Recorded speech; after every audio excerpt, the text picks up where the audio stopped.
جو لوگ بہت زیادہ ذہین ہوتے ہیں ان کا فیورٹ کلر بلیک ہوتا ہے۔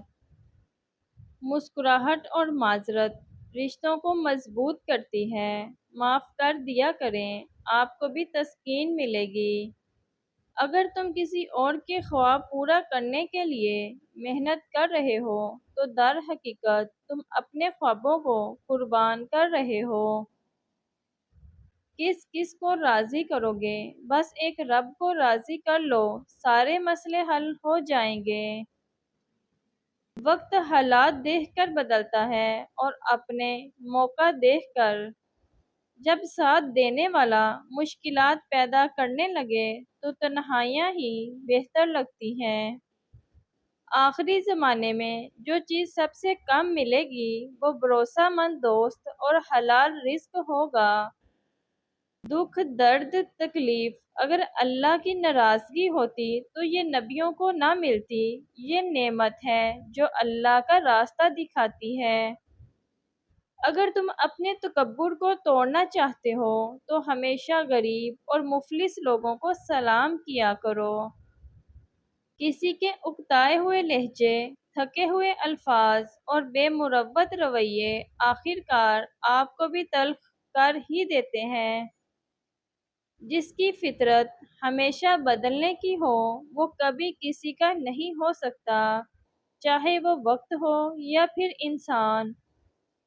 تکلیف انسان نہیں ان کے لہجے دیتے ہیں، اور کبھی کبھی انسان کے ہی الفاظ ایک ہنستا بستا انسان مار دیتے ہیں۔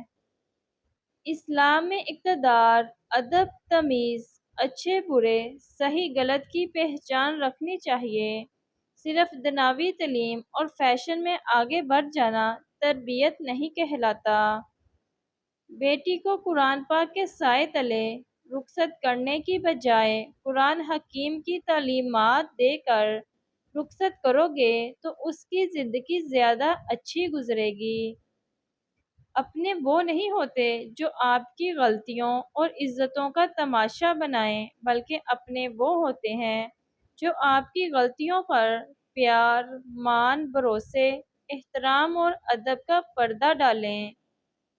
کوشش کریں کہ وہ باتیں آپ کے کانوں تک کبھی نہ پہنچیں جو لوگ آپ کی پیٹھ پیچھے کرتے ہیں، ورنہ دنیا میں مخلص نظر آنے والے لوگوں سے آپ کو شدید نفرت ہونے لگے گی۔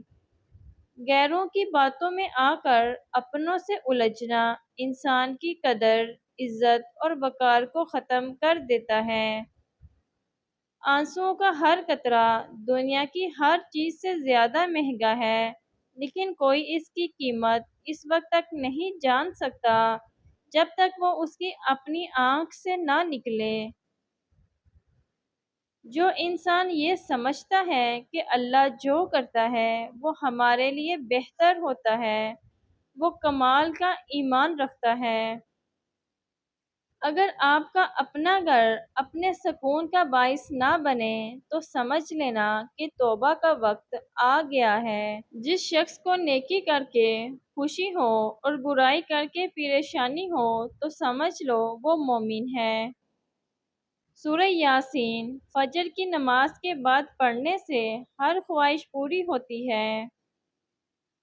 اپنے اندر کی سوچ کو صاف رکھو، کیونکہ کشتیاں باہر کے پانی سے نہیں اندر کے پانی سے ڈوبتی ہیں۔ کوئی کہتا ہے دنیا پیار سے چلتی ہے، کوئی کہتا ہے دوستی سے چلتی ہے۔ جب آزمایا تو پتہ چلا کہ دنیا صرف مطلب سے چلتی ہے۔ سب سے بڑا زخم زبان سے نکلنے والے الفاظ کا ہوتا ہے، جو جسم کو نہیں روح کو زخمی کرتے ہیں۔ کوشش کریں کہ نسلی لوگوں سے تعلق رکھیں، یہ ناراض بھی ہوں تو عزت اور کردار پہ بات نہیں کرتے۔ جس عورت یا مرد کا نام ایم سے شروع ہوتا ہے ایسے لوگ وفادار ہوتے ہیں۔ جس عورت یا مرد کا نام اے سے شروع ہوتا ہے ایسے لوگ سست لیکن چالاک بھی ہوتے ہیں۔ جس عورت یا مرد کا نام ایس سے شروع ہوتا ہے ایسے لوگ بہت جذباتی ہوتے ہیں۔ انہیں پیار کی بہت بھوک ہوتی ہے۔